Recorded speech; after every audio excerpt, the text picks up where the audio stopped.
Working in grief, people ask me all the time, Tiffany, what do I say to someone who is in grief? Someone that is in fresh loss, what do I say? How do I manage that conversation when it feels so awkward? I'm not even sure how I feel. How do I talk to someone that's actually deep in the pit of despair? Well, let me give you a couple of tools.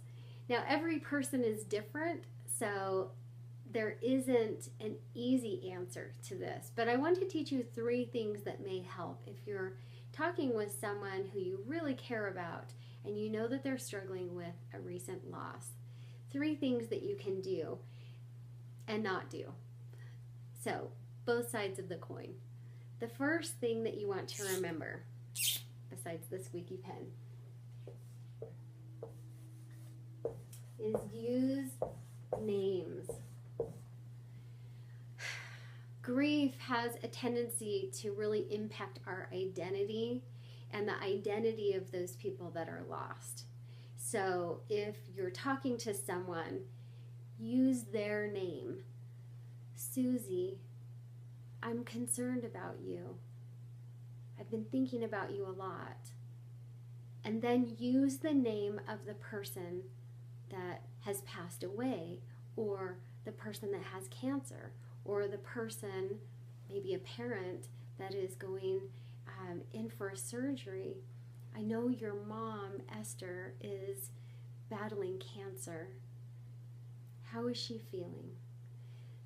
It's important that you use not only the name of the person that you're talking to, you can look that up in How to Win Friends and Influence People. We know names are so important. But when there's been a loss or there's been something that's stigmatizing, people often disconnect and they don't use the name anymore. This happens often when a child has passed or a spouse. People quit using the name in fear that the name will evoke more emotion. What they don't understand is not using the name actually feels disrespectful. So, Joe, I know you lost your wife, Mary, 2 months ago. I wanted to see how you were feeling about that or what you were sensing about that. Again, use the person's name, that you see them, you see they're right there, you're talking to them, and you're very aware of the person's name that they lost. That name is sacred to them. The second thing that you want to do is track with emotions. Track with the emotions. We start to ask questions. So, what do you think you're going to do now? We're setting the person up to go cognitive, to go to the thinker part. The reality is there's so many emotions. So lean into those emotions. Wow, with your mother, Susie, having that cancer diagnosis, what are you sensing needs to happen? That moves away from what do you think needs to happen. It moves away from what are you feeling, which can be somewhat charged. What are you feeling? It's like a therapist visit. But you're still moving into emotion. What are you sensing? And then watch what the person says. If they say, gosh, I've just been sensing dread about this, or I'm feeling hopeful about this, or I don't know, I'm feeling overwhelmed. I'm sensing something is going to go wrong, or I'm sensing it's going to be okay. Follow those emotions. Don't try to pat it down or stuff it under your shoe, make it all tied up with a bow and fix it. Track with their emotion words. Oh, so you're sad, or you're sensing something's going to go wrong. Tell me about that. Or you're feeling hopeful. Wow, where do you sense that hope is coming from?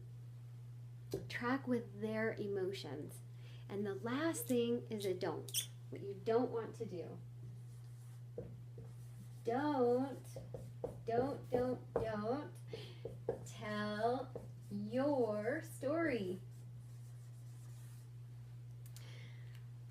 being pregnant and having people come up and put their hand on my belly.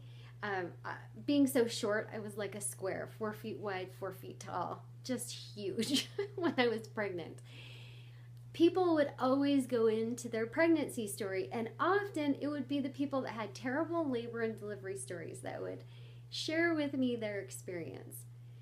So even if you know someone with cancer, even if your parent had this or that happen, or you lost your child, your pain brought into this conversation will muddy it up. Stay with their pain. Stay with their names. Stay with their emotions. And don't go into your story. Sometimes we think, oh, I had the same experience. This will help them. No, it won't actually. It just derails the conversation now to your story. So again, these 3 things. Stay with the names, their names. Track with their emotions. And stay with their story. Those 3 things can heal in your conversations with someone who's been through grief recently.